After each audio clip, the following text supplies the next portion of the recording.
ଚମ୍ପାକଡ଼ ଜଙ୍ଗଲରେ ଟୁନି ଚଢ଼େଇ ତା ମା ସହ ରହୁଥିଲା। ଟୁନିର ମା ଆଳୁଚପ ବିକ୍ରି କରି ଘର ଚଳାଉଥିଲା।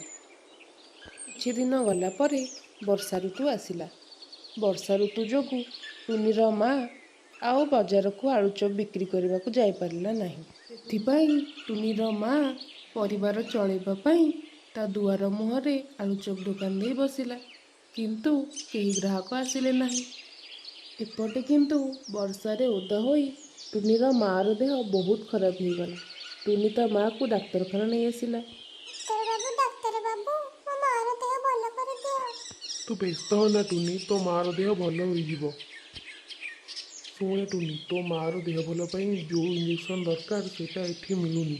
ତୁ ଆର ଜଙ୍ଗଲକୁ ଯାଇ ଜଲ୍ଦି ଧରି ଆ। ଠିକ୍ ଅଛି ଡାକ୍ତର ବାବୁ, ମୁଁ ସାଙ୍ଗେ ସାଙ୍ଗେ ଯାଇ ନେଇ ଆସୁଛି। ଏଇଆ କହି ଟୁନି ଚଢ଼େଇ ଶୀଘ୍ର ଉଡ଼ି ଚାଲିଲା ଆର ଜଙ୍ଗଲକୁ। ଯାଉ ଯାଉ ବାଟରେ ତାର କାଳୁ ଭାଇ ସାଙ୍ଗରେ ଦେଖା ହେଇଗଲା। କାଳୁ ଭାଇ ତା ଚାଳ ଉପରେ ବସିଥିଲା। ଆରେ ଏଇ ଟୁନି, ତୁ କୁଆଡେ ଯାଉଛୁ?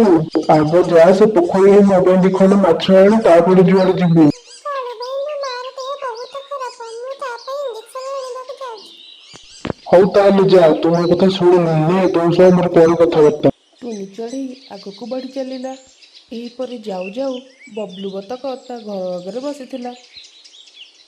ଆଲୋ ଟୁନି, ତୁ କୁଆଡେ ଯାଉଛୁ କିଲୋ? ମୁଁ ଆର ଜଙ୍ଗଲକୁ ଇଞ୍ଜେକ୍ସନ ଆଣିବାକୁ ଯାଉଛି ବବଲୁ ଭାଇ, ମୋ ମା'ର ଦେହ ଭାରି ଖରାପ। ଆରେ ଟୁନି, ତୁ ବୋଧେ ଜାଣିନୁ, ଆଜି ରାଜା ଜଙ୍ଗଲର ସବୁ ପକ୍ଷୀମାନଙ୍କୁ ଖାଇବାକୁ ଦଉଛନ୍ତି। ଚାଲେ ଆମେ ବି ଯାଇ ଖାଇ ଆସିବା। ନାଇଁ ବବଲୁ ଭାଇ, ମୁଁ ଆଗ ମୋ ମା ପାଇଁ ଇଞ୍ଜେକ୍ସନ ନେଇକି ଆସେ। ଏହା କହିଦେଇ ଟୁନି ଔଷଧ ଦୋକାନ ଆଡ଼େ ଆଗଭର ହେଲା। ଔଷଧ ଦୋକାନରୁ ଇଞ୍ଜେକ୍ସନ ନେଇ ଟୁନି ତା ମା ପାଖକୁ ଆର ଜଙ୍ଗଲର ଡାକ୍ତରଖାନାକୁ ଗଲା। ଡାକ୍ତର ବାବୁ, ଏଇ ଇଞ୍ଜେକ୍ସନ ନେଇ ମୋ ମା'କୁ ଭଲ କରିଦିଅ। ଏହାପରେ ଡାକ୍ତର ବାବୁ ଟୁନିର ମା'କୁ ଇଞ୍ଜେକ୍ସନ ଦେଲେ।